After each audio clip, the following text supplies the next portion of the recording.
Nous sommes seulement quelques heures après le static fire de la Falcon Heavy. J'ai eu le temps de débriefer un peu avec mes collègues de NASA Spaceflight et d'autres reporters qui étaient sur place pendant le static fire. Donc j'ai eu le temps de calmer un peu ma voix parce que c'est vrai qu'on était vraiment surexcités. Je pense que vous l'avez vu sur les images, on était vraiment surexcités de voir ça. C'était vraiment très impressionnant, c'était vraiment unique. C'était un moment vraiment incroyable. J'aurais aimé que vous soyez là avec moi, honnêtement. Et là, je suis descendu un tout petit peu plus au sud de Cape Canaveral. Au départ, on était au nord du Kennedy Space Center. Et là, je suis quelques kilomètres au sud. J'ai bougé. Pourquoi? Eh bien parce que derrière moi, il y a ce qu'on appelle le SpaceX Launch and Landing Control.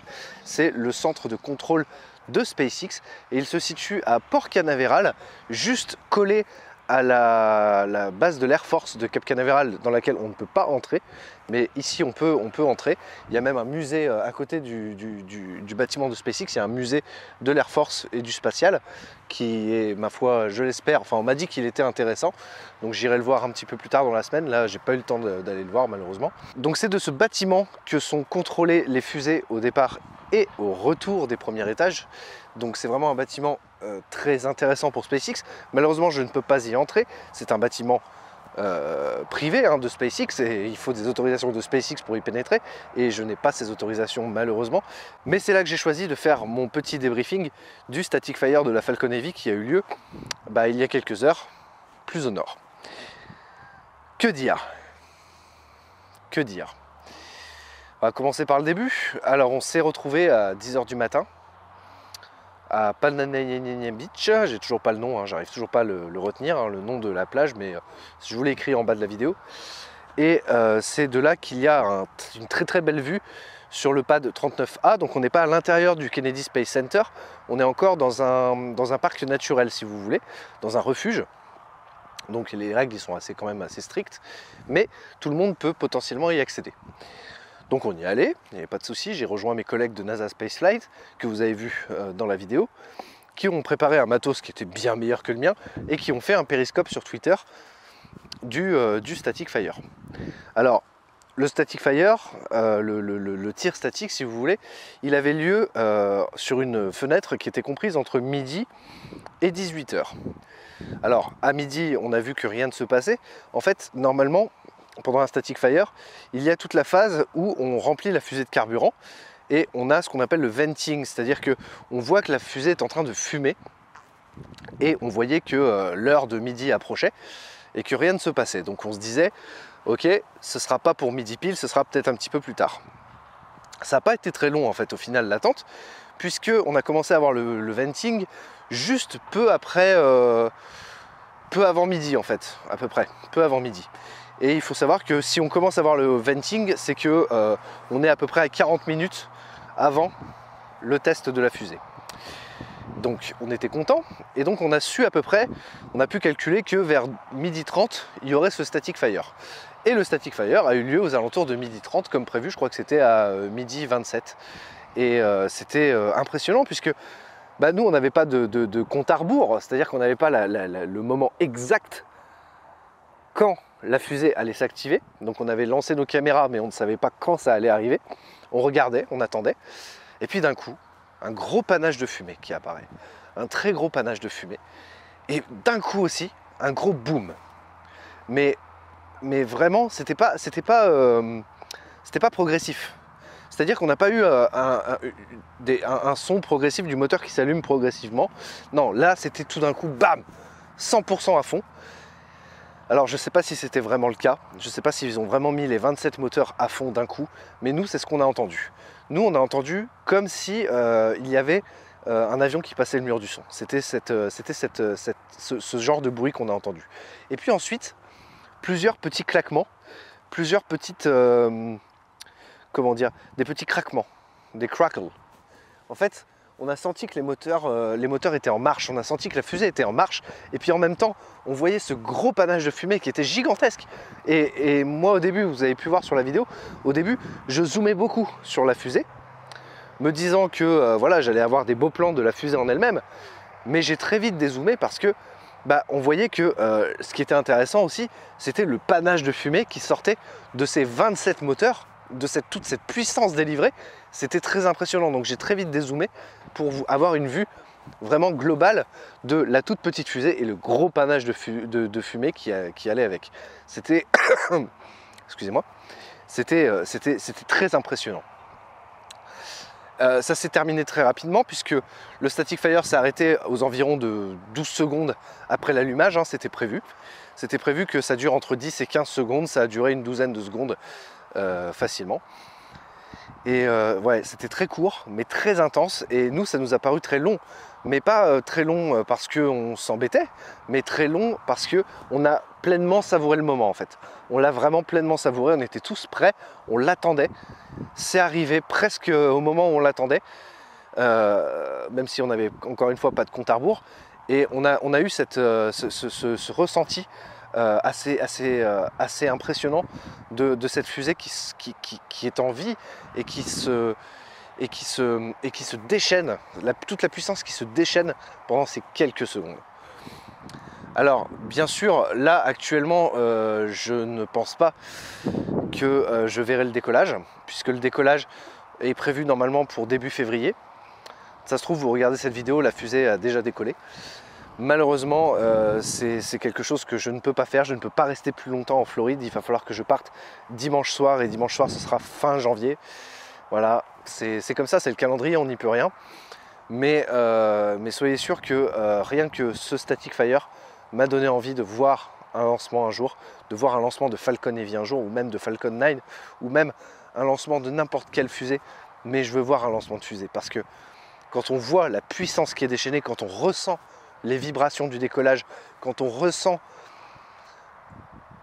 quand on a ce son en fait, ce décalage du son, on n'était pas très loin, mais on avait quand même un décalage de son important entre ce qu'on voyait et ce qu'on entendait. Quand on voit c'est indescriptible, c'est indescriptible. Il faut que vous veniez voir un lancement, il faut que vous veniez voir à quoi ça ressemble un tel événement. Et le partager avec d'autres, ça j'ai eu l'occasion de le faire, c'était impressionnant aussi de partager avec les autres le ressenti que l'on a quand une fusée est mise à feu, quand les moteurs se déchaînent et que ça prend vie. Et même si elle n'est pas allée dans l'espace aujourd'hui, bah, on a vu qu'elle en était capable. Et ça c'est beau. C'est vraiment...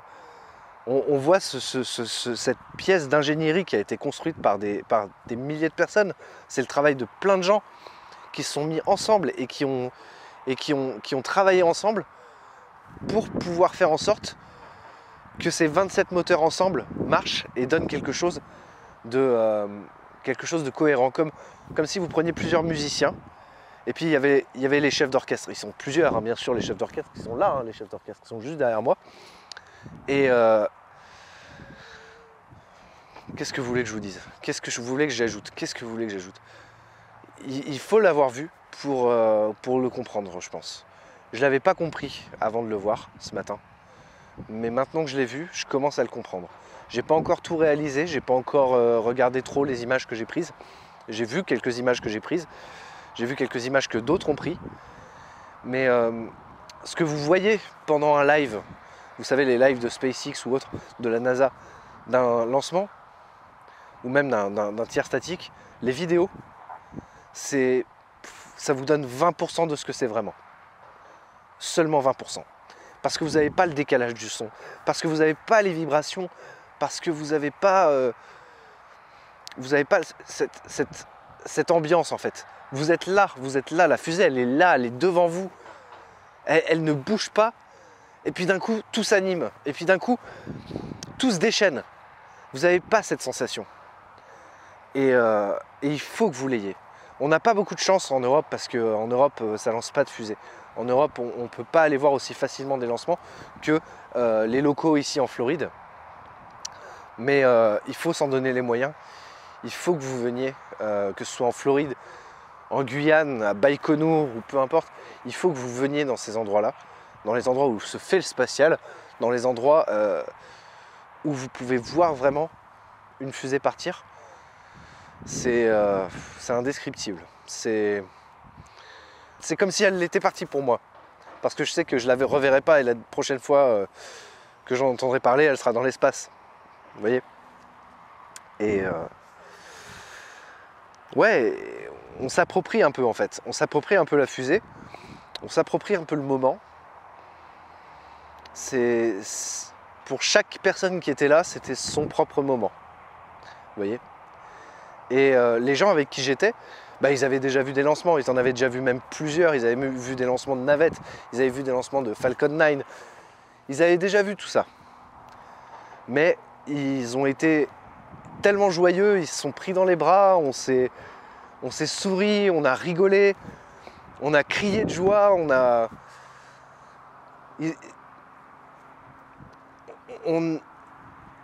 un objet artificiel, on a un objet complètement artificiel construit par l'homme, mais complètement artificiel, un objet.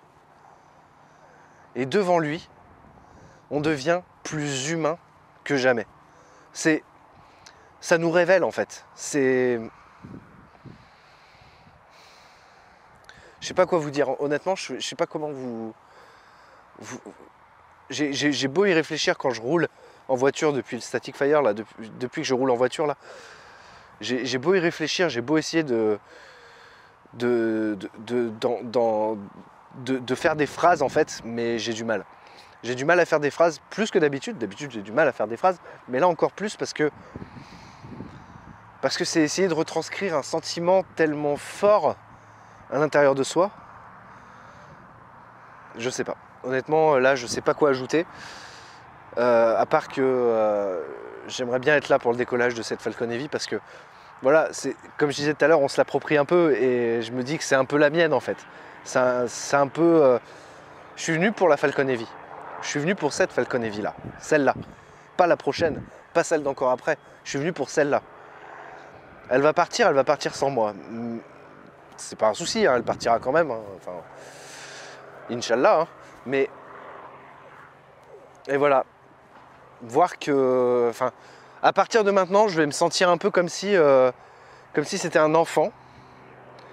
Comme si c'était un de mes enfants. Et que j'allais le voir grandir et le voir prospérer, mais de loin, en fait. J'allais le voir vivre sa vie de loin. Voilà. Alors, bien sûr, j'ai pas contribué à quoi que ce soit dans le développement de la Falcon Heavy. Et encore moins, j'ai encore moins été invité par SpaceX pour quoi que ce soit. Mais je pense que avec les mecs avec qui j'étais, c'était pareil, c'était le même sentiment qu'ils avaient que moi. C'est-à-dire que c'était leur moment avec leur fusée. Alors eux vont pouvoir la suivre, bien sûr, parce qu'ils sont dans le coin, donc c'est facile pour eux. Mais ouais, là maintenant, ce que je ressens, c'est un peu comme si là, à partir de maintenant, j'allais la laisser partir, quoi. Vous voyez? Voilà. Je sais pas trop quoi dire de plus. Si vous voulez venir ici, c'est assez facile. C'est à Port Canaveral. C'est à l'entrée de Cap Canaveral Air Force Station, ce qui est une base de l'Air Force. Il ne faut pas entrer par les portes de l'Air Force, mais il faut suivre le musée, le Air and Space Museum de Port Canaveral. Et en fait, le musée est juste derrière le bâtiment de SpaceX. Et là, je suis sur le parking de SpaceX, en fait, tout simplement. Et en plus, d'ici, vous avez une très belle vue. Et puis, on est très très proche de la zone d'atterrissage des premiers étages de Falcon 9. Donc, si un jour vous venez voir une Falcon 9, le mieux pour le décollage, c'est là où j'étais, pour le Static Fire. Mais le mieux pour l'atterrissage des boosters, c'est ici. Et en plus, aujourd'hui, il n'y avait pas grand monde parce que c'était un Static Fire, c'était pas un lancement. Mais voilà, je vous conseille de venir ici. Ça fait un peu pèlerinage, hein, je sais, et je suis pas dans le délire des pèlerinages et du fanboyisme et des choses comme ça. Et je suis pas non plus, du genre à me mettre à genoux devant Elon Musk, quoi. C'est pas, j'ai pas la culture SpaceX, mais je sais pas. Je ressens un truc en fait. Il y a un truc qui, c'est dans ma tête, mais je ressens un truc. Et je suis heureux d'être ici en fait. Voilà. Et c'est grâce à vous. Donc merci beaucoup. Voilà, c'est tout ce que...